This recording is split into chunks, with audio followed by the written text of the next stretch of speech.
Obsession.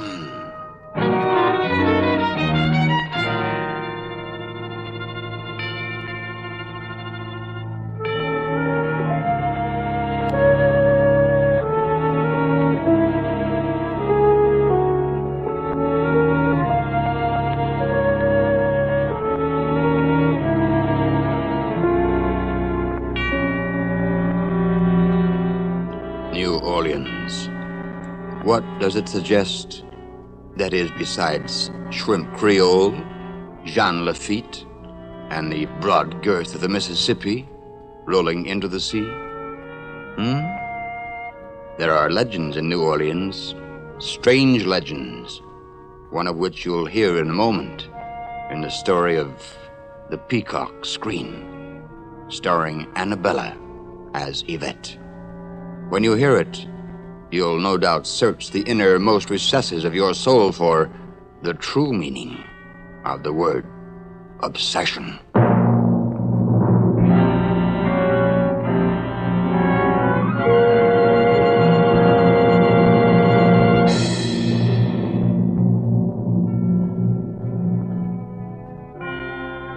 The time is now. The place, glamorous New Orleans. And the girl, well, the girl. She is the lovely Yvette, desired by many, but in love with none. A situation which is proving most distressing to her voluptuous and eloquent maman. And as our story opens, maman is propounding the many advantages of an early marriage. Yvette, in a year you will be 24. Almost an old maid. It is time to think very carefully. About marriage, Maman? Oh, but I have thought of it. Oh, that is good. I was afraid you might still be drooling about Douglas Hayes. That one. Oh, please, Maman. That's over. I should hope so. No money, no background, and no good. He was very handsome, and he kissed me very nicely. Kisses are for fun, not for food and a roof over the head. You must be practical. Oh, Maman. No love? Oh, Yvette, ma petite. Why do you not wear the brooch from Tony? He would be so pleased. Why should I please him? He has a lot of money, and he is mad about you. Oh, Mama. Always with you, the money is important. Was it your great-grandfather or your great-great-grandfather who was a pirate with Jean Lafitte? Now, that is beside the point. Has Tony said anything to you? Not yet, dear Mama, but he will. How do I look? Is this dress right for a proposal? Oh, the dress is beautiful, and you are lovely. You will accept him, ma petite. Mama, you are quite shameless. How can I tell when he hasn't asked me yet? Oh, but he will. You said so yourself. He will, he will.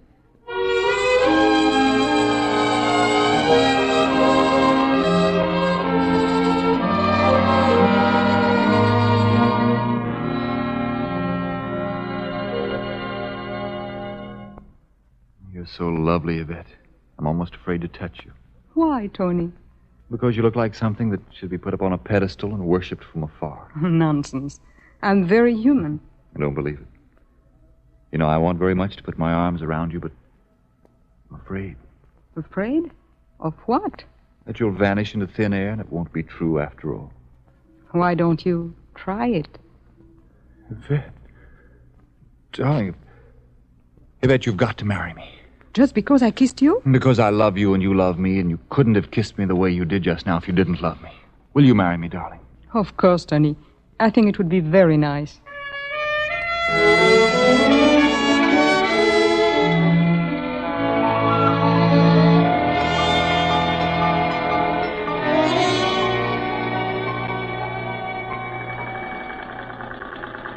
My daughter's trousseau must have 24 of everything.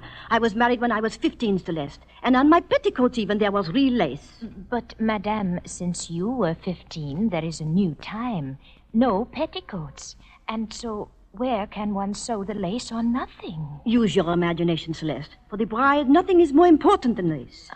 Love is more important, Madame. Oh, love, love. It is all I hear.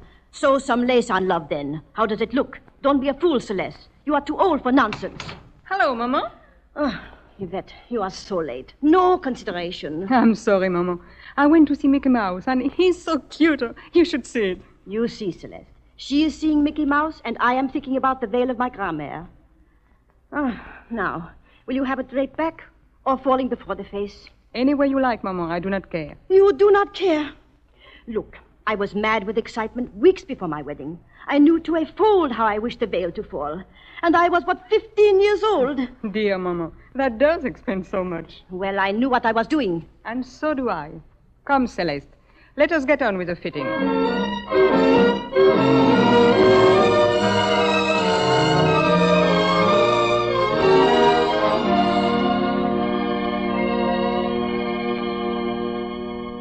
Yvette, forgive me for dropping in on you, darling, but I want you to meet an old friend. This is Douglas Hayes. He's going to be best man at our wedding. Douglas, this is my fiancée, Yvette. Isn't she lovely? Hello, Yvette. You're even lovelier than Tony said you were. Oh, thank you, Mr. Hayes, but haven't we met before? The year I came out, perhaps. Oh, yes. Yes, I believe so. I'm really surprised that you remember. I thought I made a very bad impression. Perhaps that's why I remember you. Oh, please. Yvette, this will amuse you. You see, some time ago I made a bet with Doug that I'd never marry. I didn't believe there was a woman in the world who could possibly be all the things you are. Thank you, Tony. And what was the wager? Oh, only that if I ever did marry, Doug would drop everything, come from any place in the world, and be my best man at the wedding. Best man. Yes. I've often wondered why they call it best man. In any case, I'm glad you're here. Oh, thank you. And I'm also very glad Tony lost his wager. Darling, you do love me. I've been worried, you know. I don't believe it. Oh, Tony, Mama is waiting upstairs to see you about something. A surprise I'm not to know about. Huh? Oh, yes. Yes, I know what it is. Excuse me, will you? Oh, entertain Doug for a minute, darling. I'll be right back.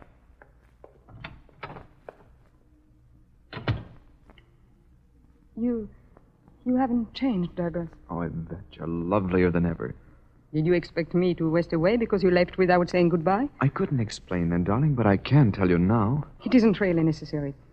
Let us say it was just a pleasant memory and leave it that way, shall we? But Yvette, I'm going to marry Tony, and you will be the best man, and we'll all live happily ever after, n'est-ce pas? No, I won't let you marry him. I'm afraid you have nothing to say about it, Douglas. But you can. You loved me 4 years ago, and it was true and real. You still love me, Yvette. I can tell by your eyes. Oh, darling. Douglas, please. It's over. We must leave it that way. It will never be over. You know that. Oh, Yvette. No, please. Tony is coming back. Well, darling, it's all fixed. Mama agrees with me entirely. Now, was I away long enough for you two to catch up with all anxiety? I think we got as far as the Mardi Gras 4 years ago, and perhaps on another occasion we may finish the season. That's great. As a matter of fact, you can probably wind up the whole thing tonight. Your mother has asked us for dinner.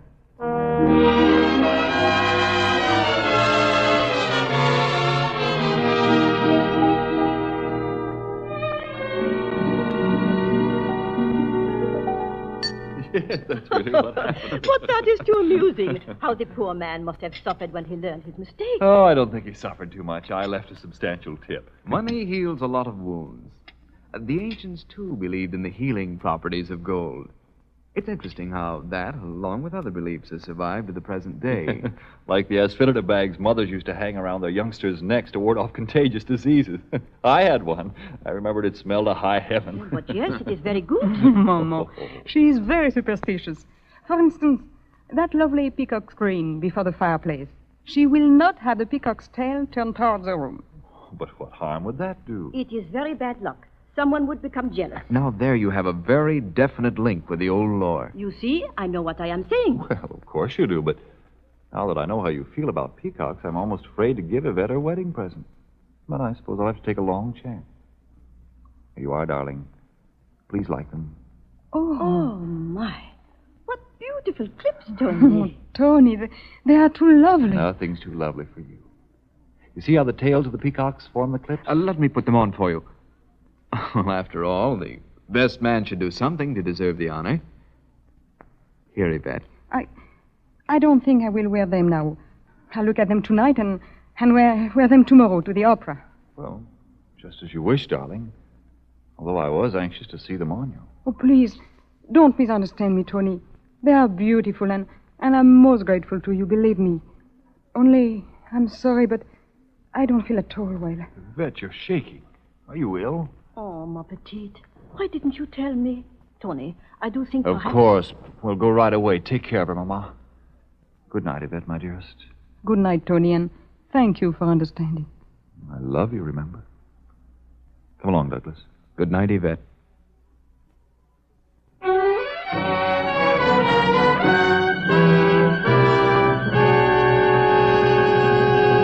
What was it he said? Good night, Yvette? I wonder what sort of a good night Yvette will have. Peacock feathers. Well, have you ever heard the cry of a peacock? It's rather horrible. His beauty turned his face to the wall in the presence of a raucous and unearthly scream. And there are many to whom the peacock cry awakens the furtive, creeping robbers and becomes insanity. The charter members of that black guild known as obsession.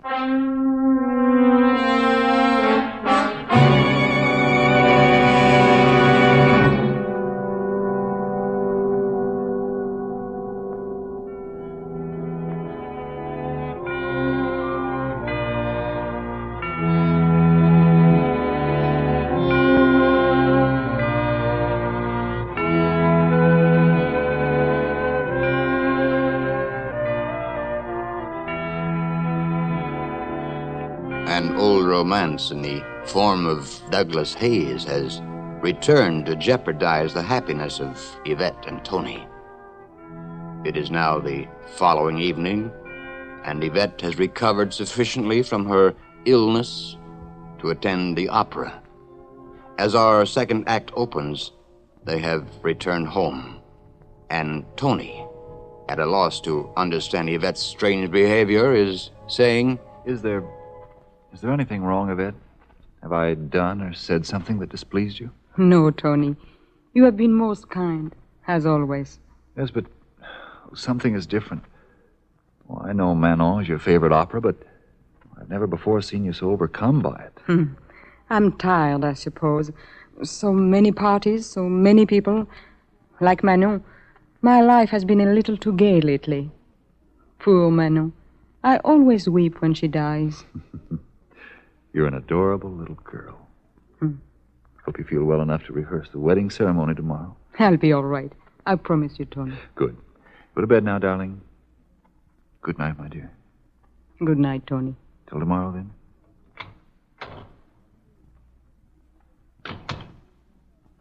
Yvette. Oh, Douglas. What are you doing in here? Oh, forgive me, but I had to talk to you, Yvette. We haven't had a minute alone since Tony interrupted our conversation yesterday. There is nothing to talk about. There's everything to talk about. No, Douglas. It is late and I am tired. Besides, Mama would be very angry if she found you here. Oh, your mother never liked me. Yvette, I won't stay long. Only long enough to find out what you intend to do. Then, that makes it very simple. I plan to marry Tony. You don't plan anything of the kind. Well, before I came, perhaps, but not now.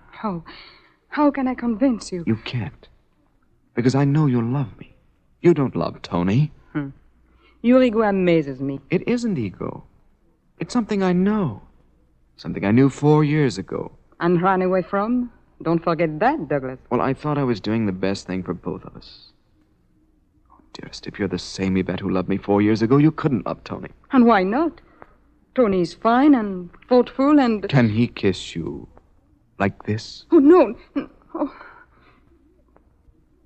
Your lips are just as warm as I remembered them. Please, let me go. Do you think I'd let him have you? You loved me once. I'll teach you to love me again. I can't.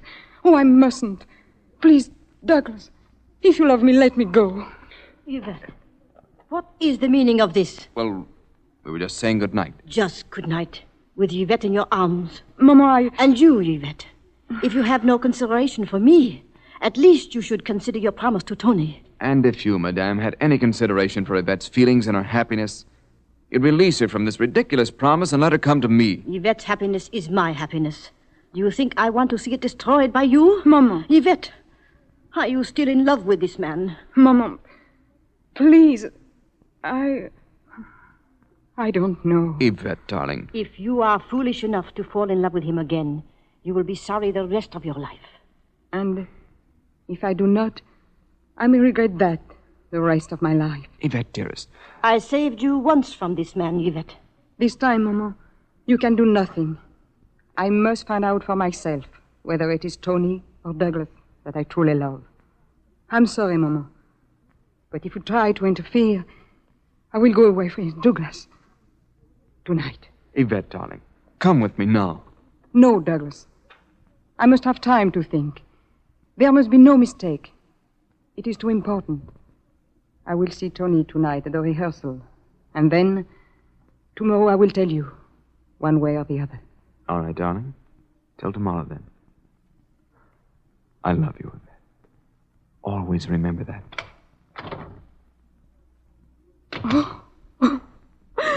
Mama.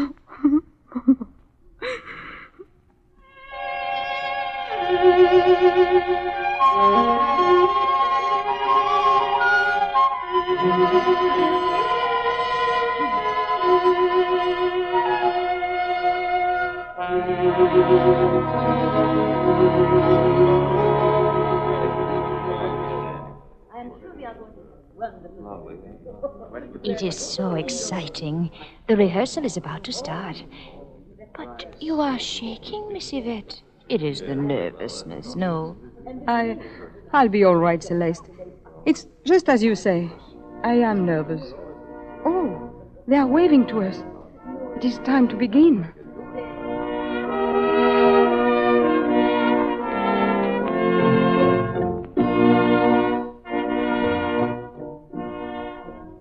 Douglas, what are you doing here?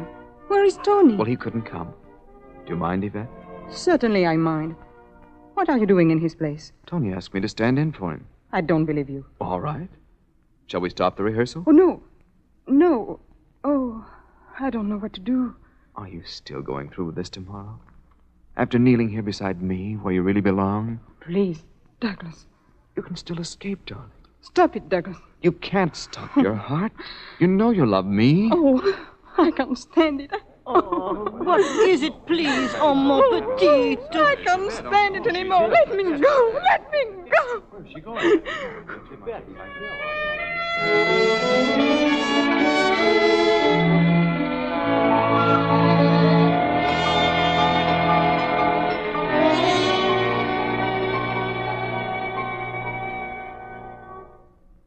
Darling, what is it?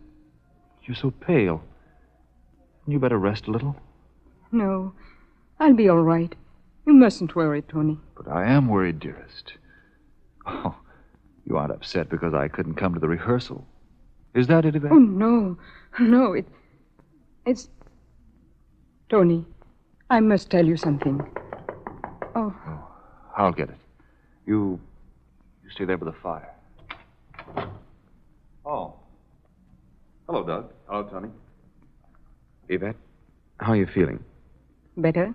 Thank you. I was rather expecting you, Douglas. You were? Yes. To come straight to the point, does either of you wish me to release Yvette from her promise to marry me? Well, you're pretty frank, aren't you? It's necessary for me to be frank. Yvette, my dear, when you said you would marry me, I was the happiest man in the world. I'd loved you for a very long time, you know. But, Tony... Now, wait, dear. You see, in embarking upon any association, business or otherwise, I take stock of the situation. Here was I, 10 years older than you, Yvette, and inclined to be practical rather than emotional. You see, I would have been very foolish not to recognize the potential danger of my position.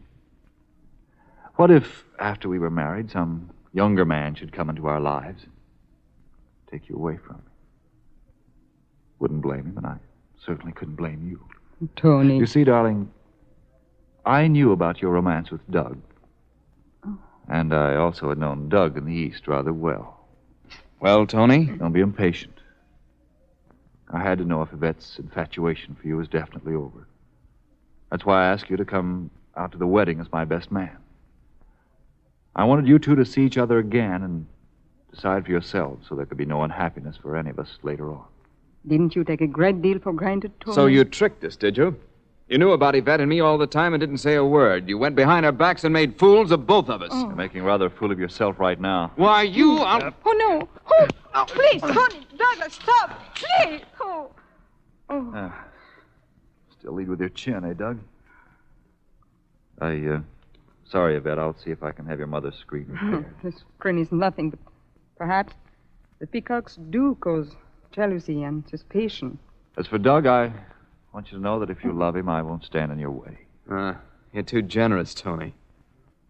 But I'm afraid the best man wins. Yvette, darling, there's nothing standing in our way now. Nothing, Douglas.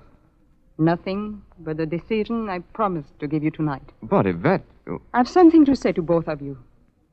Douglas, when I loved you 4 years ago and lost you, I thought I would never again love anyone. Well, Yvette, Maman and Uncle Pierre made you go away. But if you had really loved me, you would have taken me with you. I kept every letter you wrote me, telling me you were coming back for me. And then the letter stopped, and I thought you had forgotten me. Until the other day, when you stepped into this room. I thought my love for you was dead. But seeing you again brought everything back, and I was afraid. I thought I loved Tony, but I had to be sure. So, after the rehearsal, I came home and took out your old letters. I put them in a box of Mama's for safekeeping. And they were all things of hers in the same box. There were several canceled checks in that box. Checks that had been made out to you, Douglas, because you took money from Maman and Uncle Pierre to stay away from me. Yvette, you don't understand. It doesn't matter. I'm sorry, Yvette. In that case, I think I'd better go. Oh, Yvette, my dearest. Tony. I was so terribly afraid. Afraid? You need never be again.